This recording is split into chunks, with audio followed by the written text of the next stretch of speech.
Mga kapatid, ikasampung yugto na po ito ng ating pag-aaral at ito na rin po ay ang huli sa unang season ng pag-aaral na yon. Tayo po ay magpapatuloy sa pag-aaral ng ating Panginoon at tayo po ay nasa anong bilang na po tayo mga kapatid? Number 46 na po tayo.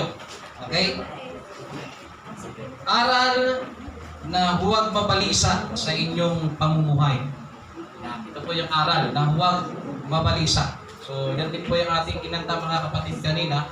Hopefully, yan po yung ating kakantahin bago tayo magpuri sa ating Panginoon. Huwag mabalisa. Ngunit bago tayo mga kapatid umako sa salitang huwag mabalisa, huwag mabalisa, mga kapatid, tanungin ko lang kayo. Ano po ba mga kapatid ang motivation nyo sa buhay? For example, mga kapatid, bakit ikaw gusto mo ang laro ka ng laro ng basketball? Kasi meron sa iyong nakapag-inspire.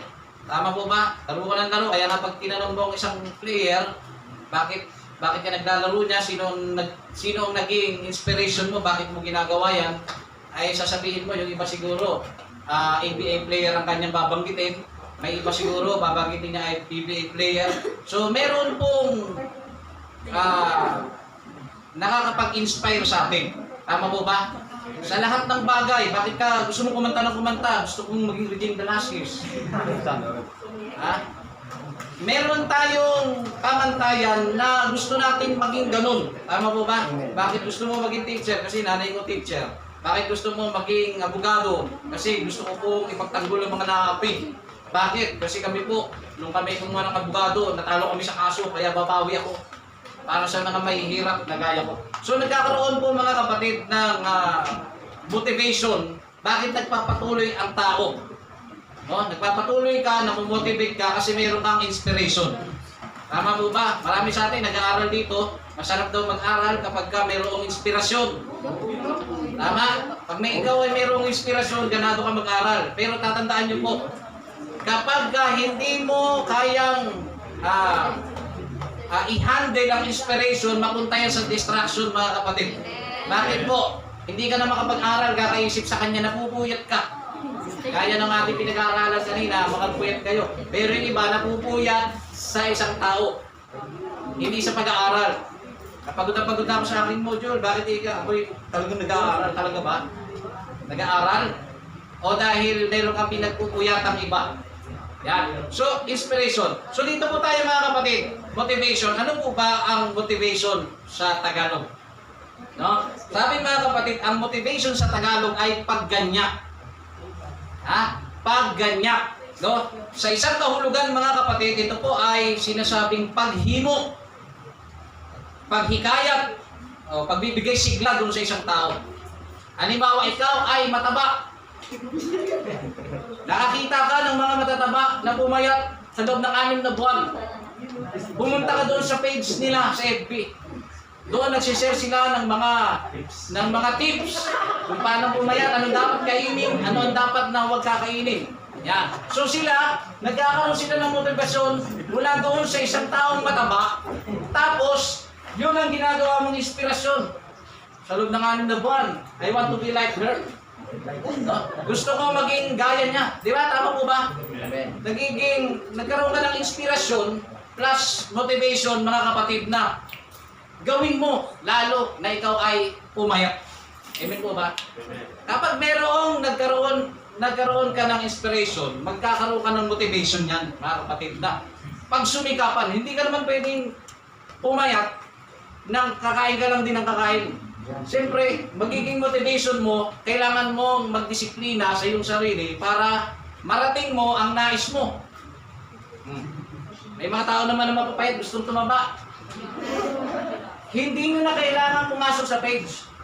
Kung maibigan kayo ng tao na matama at sumama kayo sa kanya. Bakit? Mga kapatid, dahil yung kanyang routine, ma-adapt mo. No? Ito po mga kapatid, hindi ko po ito sinasabi, mga kapatid, pakinggan niyo po ang sasabihin. Hindi ko po ito sinasabi para manghiyak ng tao. Kasi may mga tao mababaya gusto tumaba at may mga matataba na gusto pumayat. So ito lang po ay pagbibigay ng halimbawa. So motivation. Mga kapatid, dito tayo. Ano ba ang inyong motivation? Bakit kayo nagpapatuloy sa paglilingkod sa Diyos? Ano po ang inyong motivation? Mr. Say. Ano daw ang iyong pagganyak? Ano ang motivation mo? Ano ang humihimok sa'yo na magpatuloy? Sa madaling salita. Magkaroon ng buhay na walang hanggan. Magkaroon daw ng buhay na walang hanggan. Okay? Speaking of buhay na walang hanggan, yun naman po ang ending neto. Kung bakit po tayo naglilingkod sa Diyos. Dahil may pinangako ang Diyos na siya po ay babalik. No? Sabi sa John chapter 14, huwag nyo kaya lang inyong mga puso ay mabalisa. Manalig kayo sa akin at manalig kayo sa nagsugo sa akin. No? Doon sa langit, ay gagawa tayo mga kapatid ng Panginoong Jesucristo ng ating mga matitirahan. At pag nagawa na daw yun, sabi, babalik ako at isasama ko kayo. So ang dahilan kung bakit hindi pa po bumabalik ang Panginoong Jesucristo, isa sa dahilan, ginagawa niya pa po ang mga tatahanan ng mga tao. Hindi po ito, pag sinabing tao, lahat ito ng tao ha. Mga tao na nagbalik loob sa Diyos. Kasi may mga tao mga kapatid na walang panahon sa Diyos at wala talagang layunin sa buhay na magbalik loob sa Diyos. No, namaan niyo po ba mga kapatid? So ayun po mga kapatid ha. Pagbalik po ng ating Panginoong Jesucristo, ang kanyang babalikan ay yung mga taong naghintay. Amen. Mga tao na sa madaling salita, habang naghihintay, gumaganap ng kalooban ng Diyos. Amen. Ha?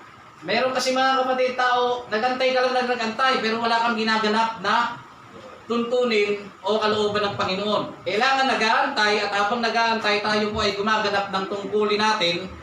Tayo gumaganap mga kapatid ng kautusan ng ating Panginoon Jesucristo. Ito po yung babalikan.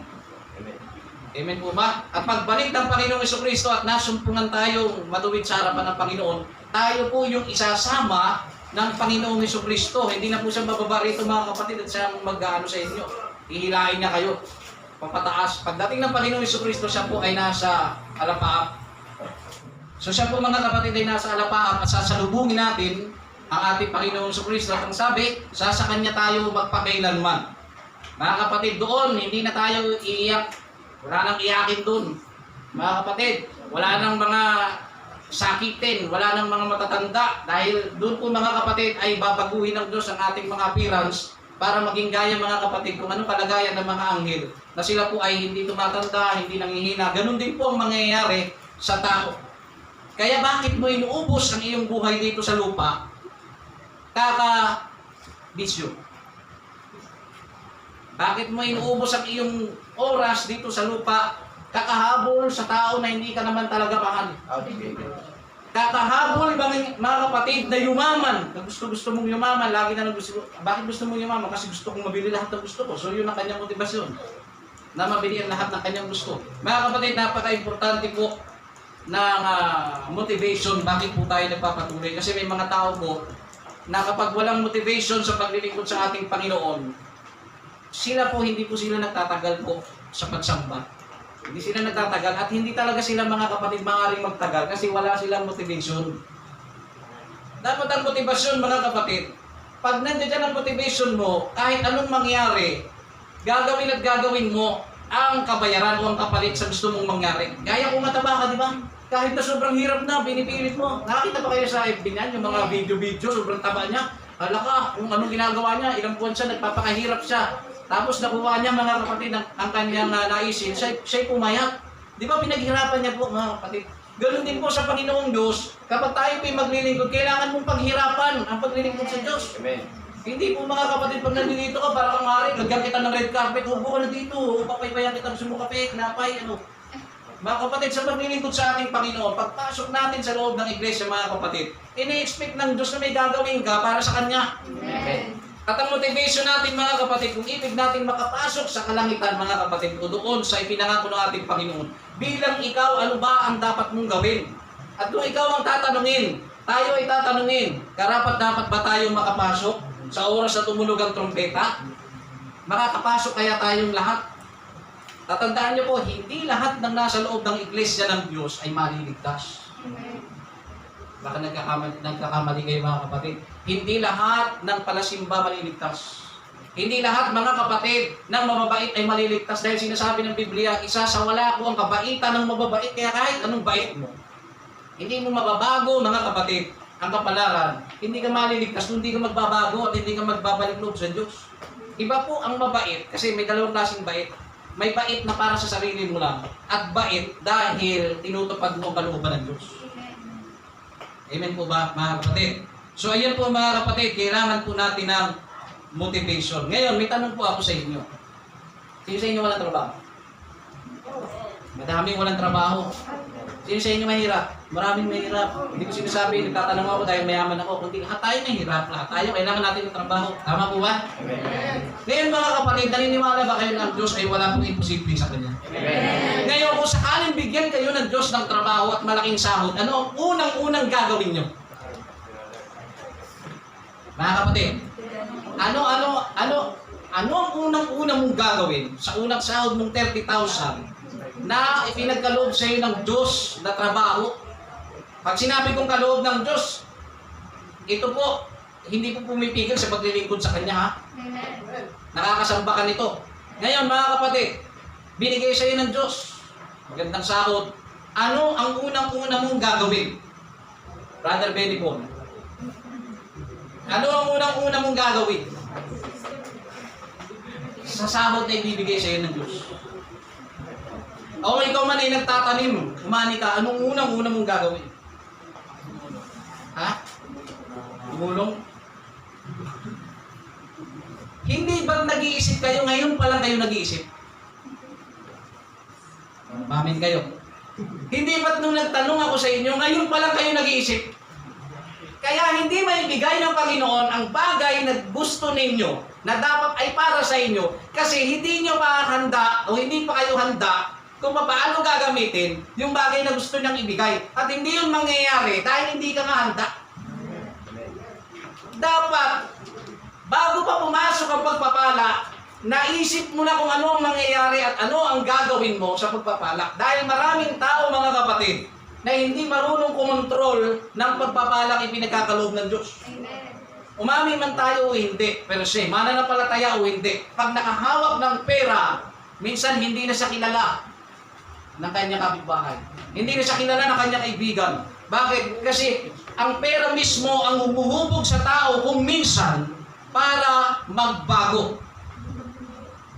At hindi mo pwedeng sabihin at hukuman ng isang tao na siya'y mabait, na siya'y matulungin kung wala siyang pera. Kasi ang tao po, nagbabago ang ugali pag nakatanggap na ng pagpapala. Pag nakatanggap na ng pera, unti-unti nang nagbabago. Ganyan po ang malungkot na katotohanan. Kapag ang tao nabiyayaan ng may kapal, nagbabago. Dapat, mga kapatid, kung ngayon wala ka pang pagpapala, isipin mo ng mabuti kung sakaling ikaw ay pagkakalooban ng Diyos ng pagpapala, ikaw ba'y magiging gaya ng iba na nagbabago? O hindi mo hahayaan na ang iyong karakter ay baguhin ng salapi? Kasi marami pong tao ang nasira ang kanilang reputasyon dahil sa salapi. Amen po ba? Nagbago. Pag ang tao nagkapera, yumayabang. Pag ang tao, pag nagkapera, hindi mo na ma-reach. Ha? Ano pa mga kapatid? Minsan hindi ka nakilala ng lolo mo. Hindi ka nakilala ng kaibigan mo. Dahil nagbabago ka. Mga kapatid, ito po ang buong katotohanan. Nung wala ka, hindi ba?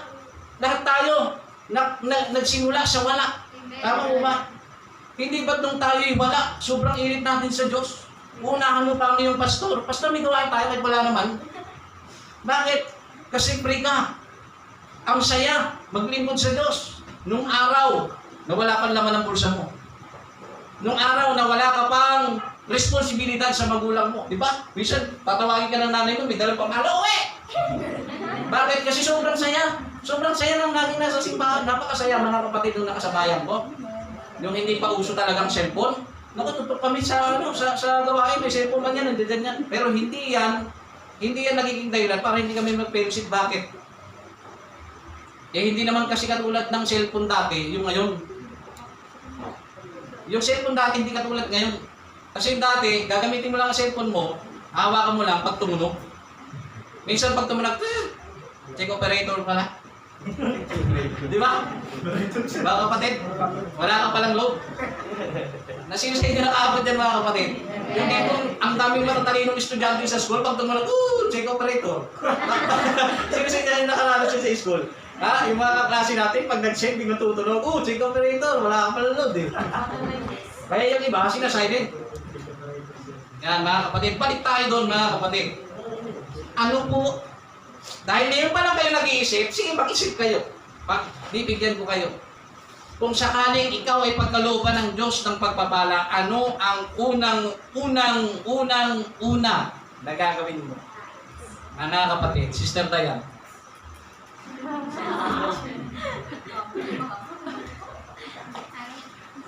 Nakalimutan ko. Ano ang unang mong gagawin? Kung ako po pagkakalooban ng Panginoon ng trabaho, ang una ko pong gagawin ang magkakaloob ko sa iglesia. Sino pa? Si Brother Jerome, dami na pagpapalang dumating dito eh. Ano ba ang unang mong gagawin? Kahit tapos na yung una eh.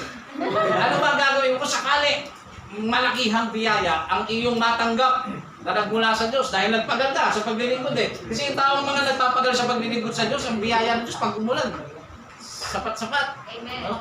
Anong gagawin mo, Brother Jerome? Nagkakaloban ako ng pagpapala ng Panginoon. Kung una ko, yung matulungan yung kapatiran na makabili ng, kunyari, katulad ng Bible. Alam ko, katulad ng mga motor. Yan, yung mga hilipas. Isa na lang. Sister Shay, tatanong mo na ba ito? Hindi pa. Ano ang unang gagawin? Pag nagkalooban ko ng malaking pagkakalo sa Panginoon, gusto ko po makatulong sa Christians lang. Sige, yung mga sagot ninyo at yung mga naiisip na hindi ko na kayo pwede lahat tanungin eh. Maubos ang oras natin ha. Tingnan natin kung tatama lahat ng iniisip ninyo ha. Dito po sa Kawikaan, Kapitulo 3, versikulo 9. Proverbs chapter 3 verse 9.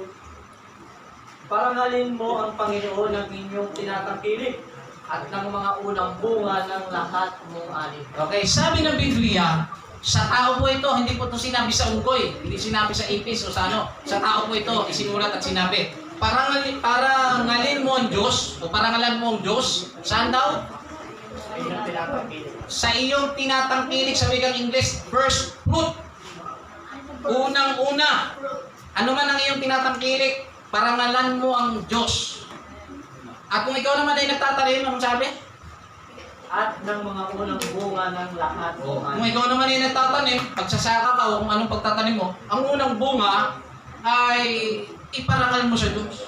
Parangalan mo ang Panginoon. Halimbawa, pag sinabing tinatangkilik, yung lagi mong ginagawa, pinagkukuhanan mo source of income. Halimbawa, ang paggawa mo ng basahan, di ba? Ay yun ang iyong talento pinagkaloob ng Diyos.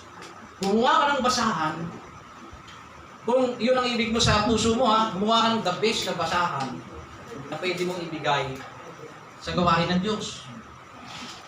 O kung higit pa doon, mga kapatid, kung hindi man doon, at least yung pinagsusuplayan ng tinatangkilik mo.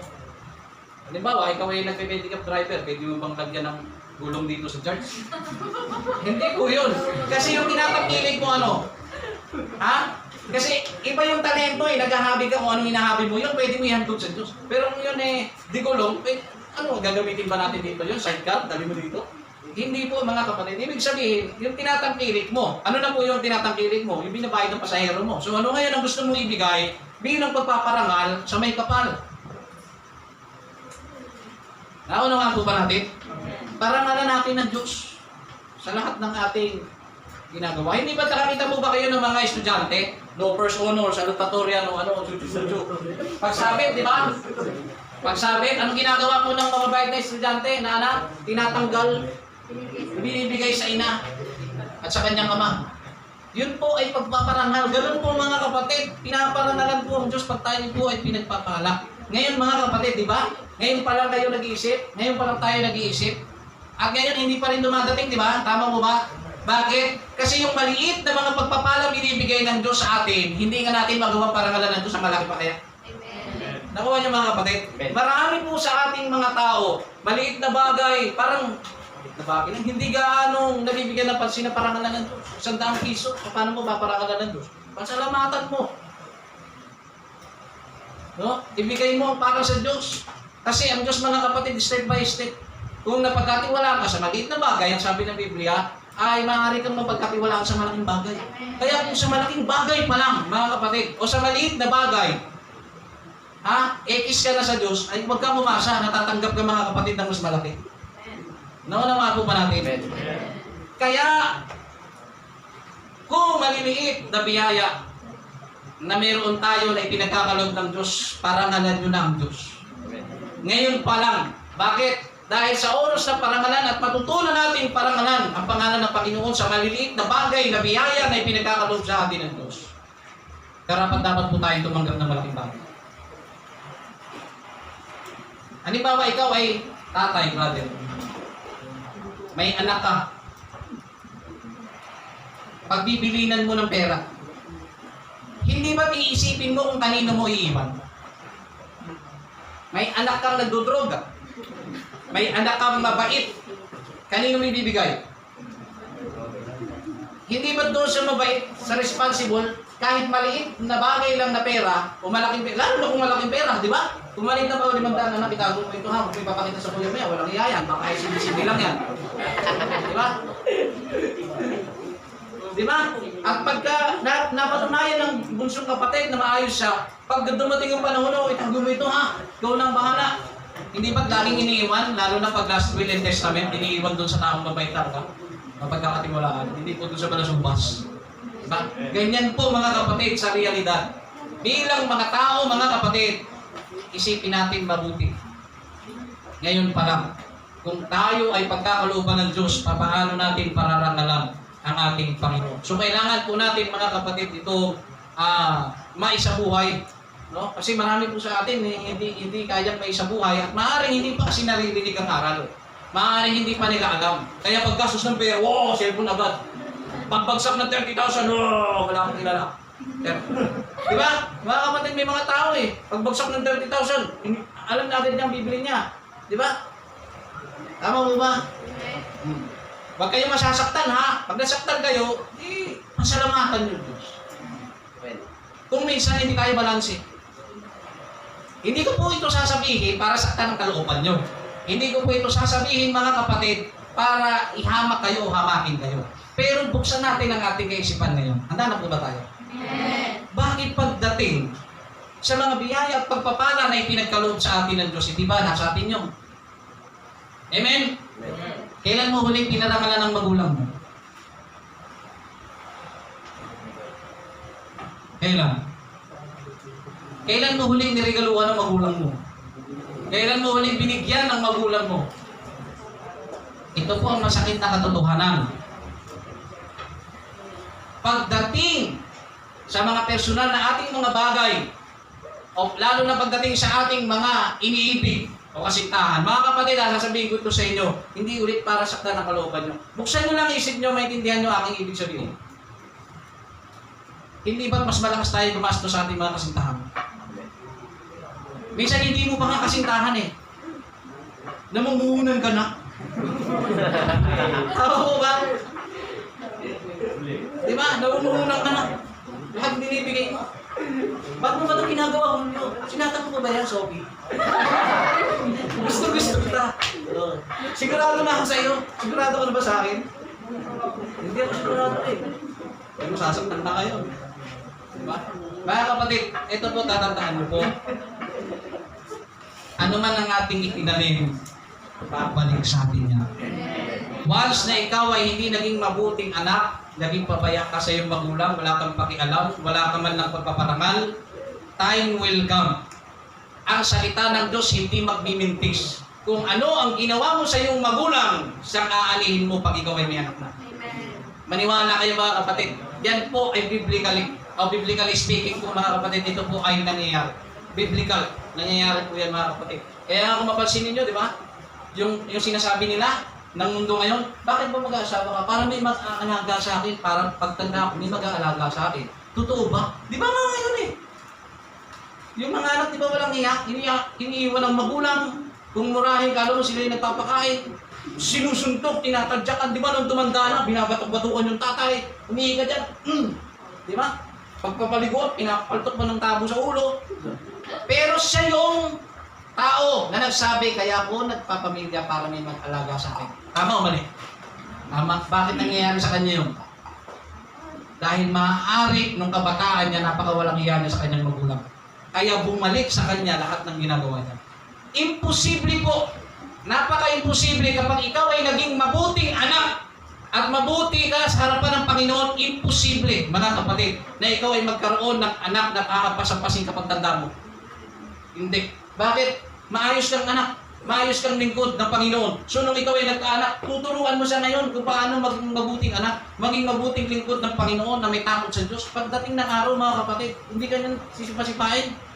Bakit? Naitanim mo sa kanyang puso't isipan kung ano at paano ang dapat na maging mabuti sa kapwa at sa pagiging pamilya. Tama po ba, mga kapatid? Kaya ako lang, mga kapatid, kung pagdating ng sa pagpapawalang iyak sa magulang, kasama rin po ako doon noong araw. Wala akong pakialam sa magulang ko. Mga kapatid, pero habang tumatakbo ang panahon, marirealize mo na nagkakamali ka pala bilang anak. Kaya sana, mga kapatid, parangalan natin ang Diyos, parangalan natin ang ating mga magulang bago ang ating mga sarili. Amen. Mga kapatid, yun po ang pinakamaganda. So ngayon, tayo po ipapasok na sa ikasampung bahagi ng ating pag-aaral. Number 46, huwag mabalisa o aral na huwag mabalisa sa inyong pamumuhay. Basahin po natin ang Matthew chapter 6 verse 25 hanggang 27. Praise the Lord. Matthew chapter 6, verse 25 hanggang 27. Kaya nga, sinasabi ko sa inyo, huwag kayong mga balisa sa inyong pamumuhay, kung ano baga ang inyong kakanin, o kung ano ang inyong iinumin, kahit sa inyong katawan, kung ano ang inyong darampin, hindi baga mahigit ang buhay kaysa pagkain, at ang katawan kaysa pananamit. 26. Masdan ninyo ang mga ibon sa langit, na hindi sila nangaghasik, ni nagsisikapas, ni nagtitipon man sa mga bangan. At sila'y pinakakain ng inyong ama sa kalangitan, hindi ba lalong higit ang halaga ninyo kaysa kanila? 27. At alin sa inyo ang sa pagkabalisa ay makapagdaragdag ng isang siko sa sukat ng kanyang buhay. So sinasabi ng Panginoong Jesucristo sa mga tao, huwag mabalisa. Tungkol saan daw tayo magbabalisa? Sabi, huwag kayong mabalisa tungkol sa pagkain, sa tubig, o sa daramtin ninyo, damit ninyo. Yun po yung sinabi na pangunahin. Kasi wala pang cellphone nun. Way back 2,000 years ago. Wala pang motor, wala pang kung anong gamit. Kundi ang pangunahin talagang kailangan ng tao sa kanyang buhay, pagkain, tubig, pananamit. Yan po ang pangunahin, mga kapatid, na sinasabi ng Panginoong Jesucristo. Huwag nyo kabalisa. Wala kayong pagkain, huwag kayong mabalisa. Wala kayong pananamit, may damit, huwag kayong mabalisa. Wala kayong mainom, huwag kayong mabalisa. Bakit daw, mga kapatid? Hindi ba't mas mahalaga? Ano sabi daw? Hindi ba mahigit ang buhay kaysa pagkain? At Hindi ba't mas mahalaga ang buhay kaysa sa pagkain? At ang pananamit, at ang katawan kaysa pananamit? Ano pa? Yun lang. So, mahalaga ang buhay kaysa sa pagkain, katawan, sa pananamit. Ano pong ibig sabihin, mga kapatid? Kapag may katawan ka, o kung ikaw ay may buhay, siyempre may katawan ka. Diba? Ang buhay, mga kapatid, kapag ikaw ay buhay, kahit wala kang pera, ayos lang. Basta buhay ka. Kasi may mga tao, mga kapatid, madaming pera, madaming pagkain, pero stroke. Stroke sila, hindi sila makakain ng maayos. Sabi, hindi ba't mahalaga, mas mahalaga ang buhay kaysa pagkain? Anong gagawin mo sa sobrang dami ng pagkain, birthday mo? Papa, ito ang aming handa sa inyo. Ma-appreciate mo ba ang sarap ng tinola? Ma-appreciate mo ba, mga kapatid, ang sarap ng litsong baboy, litsong manok? Sinisigurado ko sa inyo, mga kapatid, kahit gaano kasarap ang pagkain, putain na nasa harapan mo kung stroke o wala kang makain. Hindi ka makakakain ng maayos. Tama mo ba? Tama mo ba, Panginoong Jesucristo? Mahalaga ang buhay kaysa sa pagkain. Siguro isipin nun, siguro kahit wala na akong makain, bumalik lang ako sa dati, okay na ako. Di ba? Nare-realize niyo yung mga kapatid. Di ba? Pero tayo pag kumpleto na, di ba? Pagbukas mo ng tuyo, ano ba naman dito bahay na ito? Sino sa inyo ganyang klaseng anak na kapatid? Ang dadating sa bahay mo dahil walang ulam o kaya walang sinaing. Bang! Tapos bigla ano yung magulang mo, nalabang ka na hindi! Inano ko lang! Kapatid. Napakasaya mga kapatid. Sabi nga kahit wala kang pera, basta buhay ka, ayos lang. Amen. Tatandaan niyo po. Swerte po tayo kahit mahirap tayo mga kapatid. Kasi wala tayong sakit. May iba, sobrang yaman, hindi makasakay ng Ferris wheel. Bakit? Ha? Stroke eh. May-enjoy nyo ba yun? May hilo yun eh. So ito yung kwento ng stroke. Ha? Kapatid, hindi nyo nare-realize yun. Diba? Meron nga mga tao, mga edukado, diba? Takot sa Ferris wheel. Pero yung mga mahihirap, kasi minsan lang sila lumabas. Nako! Mga adventurous, diba? Sasakay ngayon. Ang saya-saya. Tapos pagbaba mula sa Ferris wheel, ang saya-saya. Yung ibang tao na sagana sa pagkain, pagbaba sa Ferris wheel, upay-pay. Bakit para kapatid? Ha? Ayan po mga kapatid nangyayari. So wag po tayong mabalisa tungkol sa anumang bagay na kailangan natin. Di ba may kanta nga yan? Huwag mabalisa sa anumang mga bagay. Ha? Ngayon mga kapatid, basahin natin yung 26, brother. Praise the Lord. Verse 26. Masdan ninyo ang mga ibon sa langit, na hindi sila nakaghasik, ni nagsisikapas, ni nagtitipon man sa mga bangan, at sila'y pinakakain ng inyong ama sa kalangitan. Hindi ba galalong higit ang halaga ninyo kaysa kanila? Okay. Tingnan niyo po mga kapatid ang pagpapaliwanag ng Panginoong Jesucristo. So, mahalaga ang buhay kaysa sa pagkain. Mas mahalaga ito ang ating mga buhay. Sabi niya, tingnan mo nga ang ibon. Hanap tayo rito. Wala.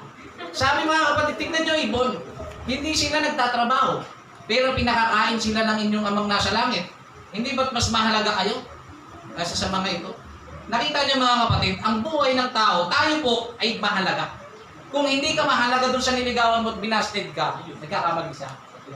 Kasi sinasabi mo sa sarili mo, wala nang halagang buhay ko, di na kumahal ng nanay ko, di na kumahal ng tatay ko, di na kumahal ng mga kung sino-sino, wala na nagmamahal sa akin, gusto ko na magpakamatay.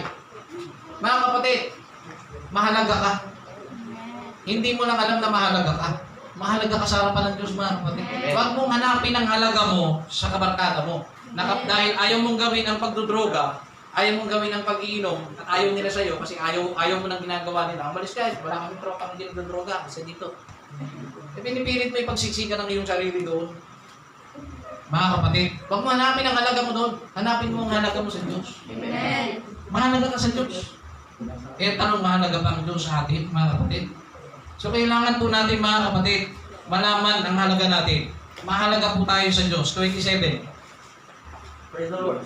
At alin sa inyo ang sa pagkabalisa ay makapagdaragdag ng isang siko na sukat ng kanyang buhay. Okay, sa madaling salita mga kapatid, ang pagkabalisa, tingin po kayo sa akin, ang pagkabalisa po mga kapatid, ay hindi po nakatutulong para madugtungan ang buhay mo. At hindi rin nakatutulong para masolusyonan ang problema mo. Amen po ba? Yan po ang epekto. Ano-ano po ba ang mga bagay na ating kinababalisa? Marami tayong kinababalisa mga kapatid. Tulad ng maraming tao hindi makapaglingkod sa Diyos dahil takot sa COVID. Hindi makapunta sa church kasi natatakot sa COVID, baka daw siya mahawakan. Diba? May mga tao na nababalisa, kaya hindi sila makapaglingkod sa Diyos dahil natatakot silang mawalan ng trabaho. Hindi makapaglingkod sa Diyos dahil natatakot silang mawalan ng asawa. Kaya ayaw magsamba.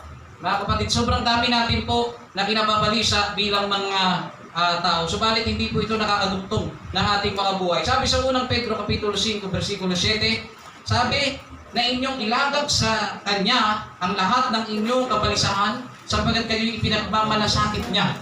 Okay? 1 Peter chapter 5 verse 7, sinasabi ng Panginoong Jesucristo na ang ating mga kabalisahan ay ilagak natin sa Diyos. Pag sinabing ilagak, ibigay mo, ibaba mo.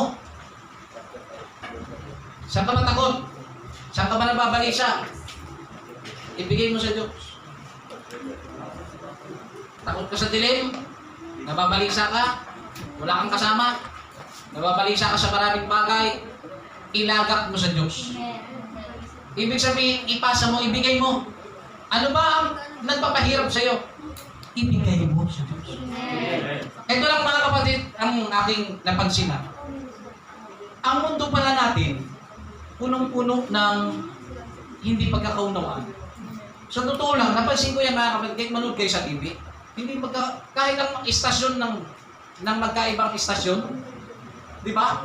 Iba ang pagkakabalita ng kabila, iba yung dito. Yung mga taong bayan na nagsasabi, bahaya sa kabila, dito, ganun din naman. Ganito, binabayaran sila. Hindi ko nagkakasundo, tama mo ba? Kahit sa eleksyon, tatakbo ka. Hindi naman bahagi ng pagtakbo mo, yung isang nangyayari, pinipilit ungkatin yung mga kaso, yung pagiging masama mo dati. Na nagbago ka na nga. Di ba? Batuhan ng putik, batuhan ng dumi. Tama mo ba? Tama mo ba? Ganun po ang tao. Hindi po tayo magkasundo sa maraming bagay. Sa eleksyon, di magkasundo. No? Maraming galit sa ating presidente. Maraming namang may gusto sa presidente. Marami namang may gusto sa dilawan. Marami namang ayaw sa dilawan. Maraming gusto sa ganito, ganyan. Nagkakaroon po ng hindi pagkakaunawaan. Bakit po? Ano po ang nangyayari? Bakit po? At hindi lang po yan nangyayari sa mundo. Kahit sa loob ng iglesia ng Diyos, nangyayari yan. Hindi tayo nagkakaunawaan kung minsan. Minsan ko may galit, sa may tampo, sa abnoy. Ibig ko sabihin ganito. May mga tao, mga kapatid, sa loob ng iglesia, tatandaan nyo darating ang panahon magiging leader kayo. Kayo kayong leader, hindi man sa iglesia, magiging leader kayo ng sarili ng sambahayan. Kung kayo ay magiging tatay, magiging leader kayo ng inyong mga anak. Ganito pa mga kapatid ang dapat ninyong maintindihan. Sa loob ng isang lupon, hindi po nawawala ang hindi pagkakaunawaan niya. Na siya nagiging dahilan kung minsan ng pagkabalisa ng maraming kapatid. Diba? Sa loob lang ng pamilya, nag-away lang yung dalawang bunso.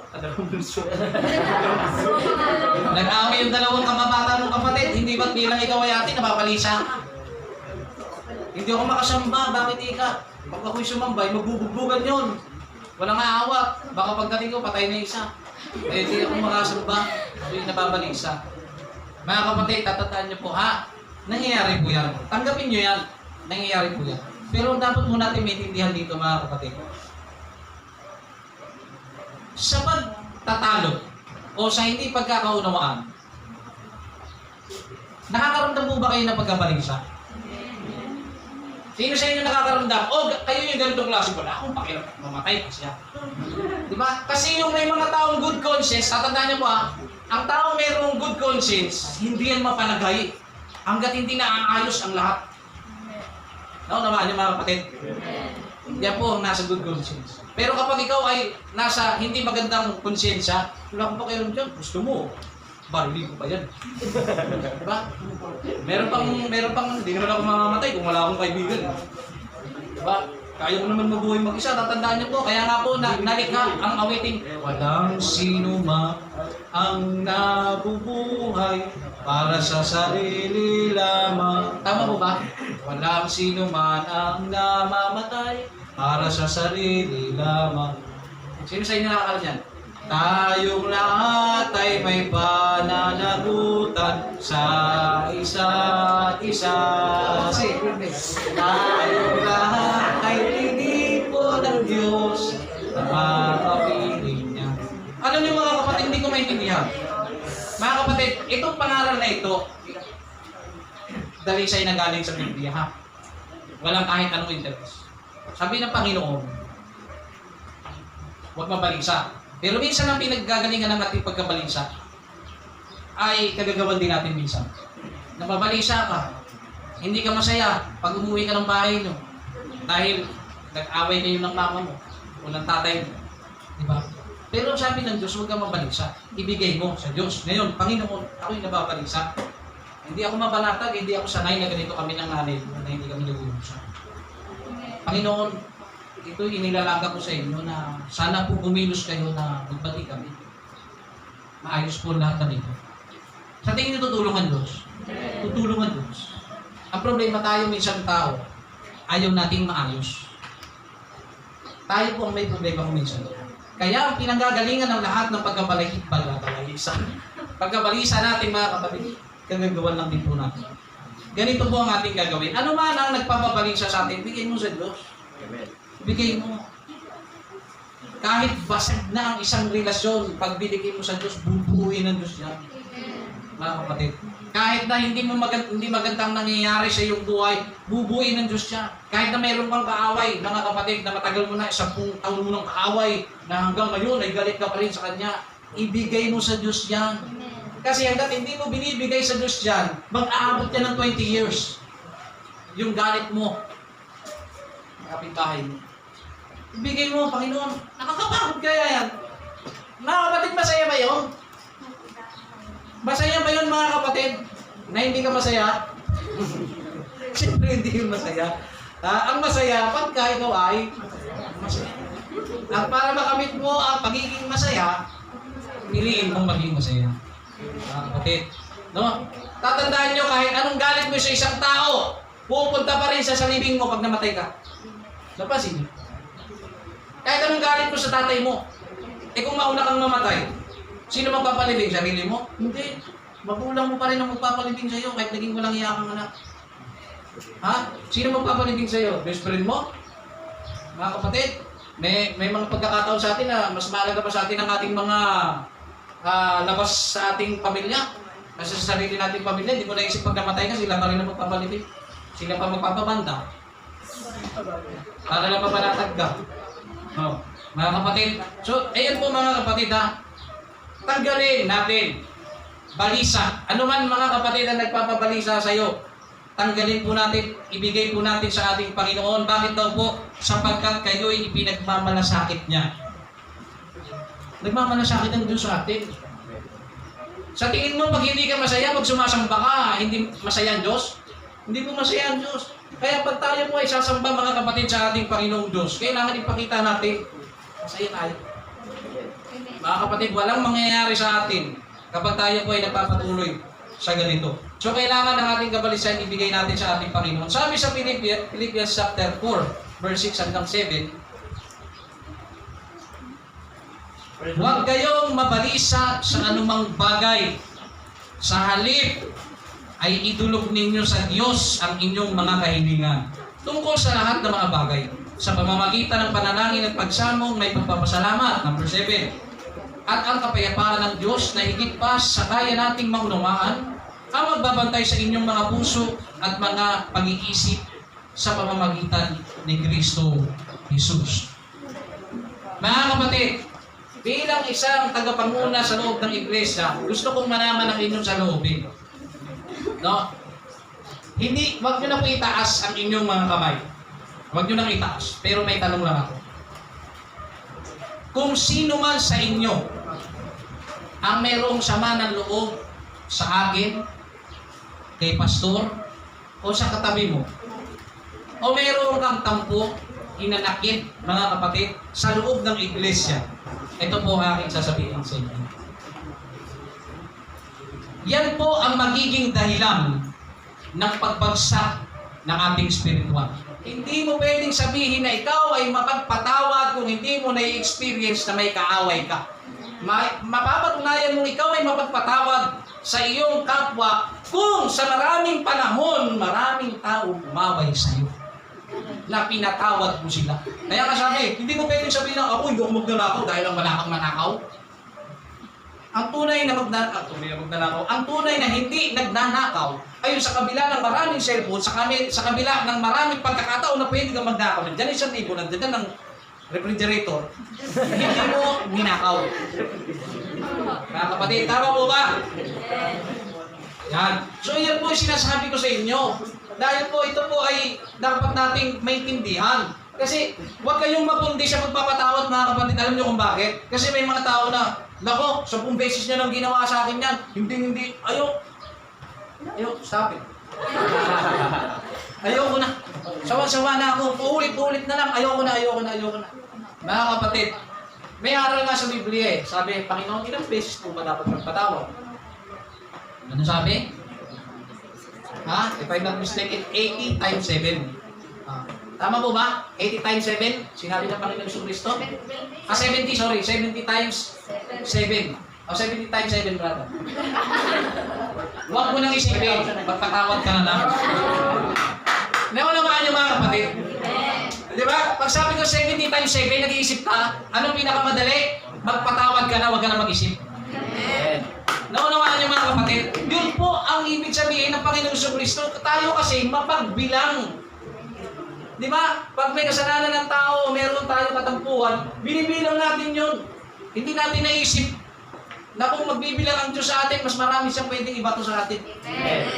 Di ba? Kaya kailangan mga kapatid, mapagpatawad tayo para mawala ang pagkabalisa. Kasi may bagay po ito na dapat natin maintindihan. Maaaring hindi ka nababalisa dahil ganun ka talaga ang attitude mo. Pero yung nakaaway mo, yun ang nababalisa. Amen po ba? So kailangan po natin itong itigil mga kapatid. No? Kaya sinasabi ng Panginoon Kristo, magmahalan kayo, magkakapatid. Diba? May mga panahon na hindi mo gusto, hindi mo trip ang gusto ng kapatiran mo, ng brother mo. Minsan nasaktan ka sa pagsasalita niya, mga kapatid, magpatawad. Wala lang pinakamaganda tayong pwedeng magawa sa isang away ang hindi magpatawad. Bakit? Mga kapatid, ang pagpapatawad ay isang senyales na ikaw ay sumusunod sa kalooban ng Diyos. Bakit po? Kasi tayo po mga kapatid bilang mga tao, meron talaga tayo pamumuhay sa sarili lang natin. No? Kung ako lang gusto ko mapakain na. Ako lang gusto ko lang bubukada. Kung sa akin lang. Pero dahil sa Diyos dahil sinabi ng Panginoon, magpatawad ako kahit ayoko na. Please lang Lord, ilayo mo siya. Pero dahil mahal kita Panginoon, dahil sabi mo, magpapatawad ako. Ganun dapat mga kapatid. Magpatawad kayo. Hindi uusad ang iglesia nito mga kapatid kung hindi kayo magpapatawad. Alam niyo ba't ko sinasabi? Napunto ang pangangaral na ito sa pagpapatawad. Ito po mga kapatid ay nararamdaman mga kapatid sa oras na ito. May mga hindi nagkakaunawan sa inyo ngayon. Kaya magpatawad kayo. Amen po ba mga kapatid? Ilagak natin sa Diyos ang ating mga kabalisahan. Okay? Huwag kayong mabalisa sa anumang bagay. Sa halip ay idulog ninyo sa Diyos ang inyong kahilingan. Kung ikaw ay may nakaaway o ikaw ay inaway, ilapit mo sa Diyos. Panginoon, nangaway po ako eh. Hindi ko alam kung paano ko babawiin yung aking nasabi. Panginoon, yung kabilang panit, Panginoon, inaway po ako eh.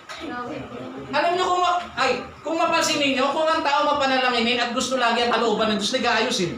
Kasi yung taong nangaway at yung taong hindi yung taong nangaway at yung taong inaway, parehas dumulog na maayos. Naunawa niyo mga kapatid? Hindi ba nagbabati? Mabilis na nagbabati. Bakit? Kasi gusto nila na makasunod sa kalooban ng Diyos. Pero kapag ang isang panig ayaw idulog sa Diyos na nagkamali siya o ayaw idulog sa Diyos na may mali siya, ay hindi po yan maayos. Magdudulot po yan mga kapatid ng kabalisahan. So ang ating kahilingan, ibigay natin, ipaalam natin sa ating Panginoon tungkol sa lahat ng mga bagay na yun. Sa pamamagitan ng panalangin, pagsamong may pagpapasalamat.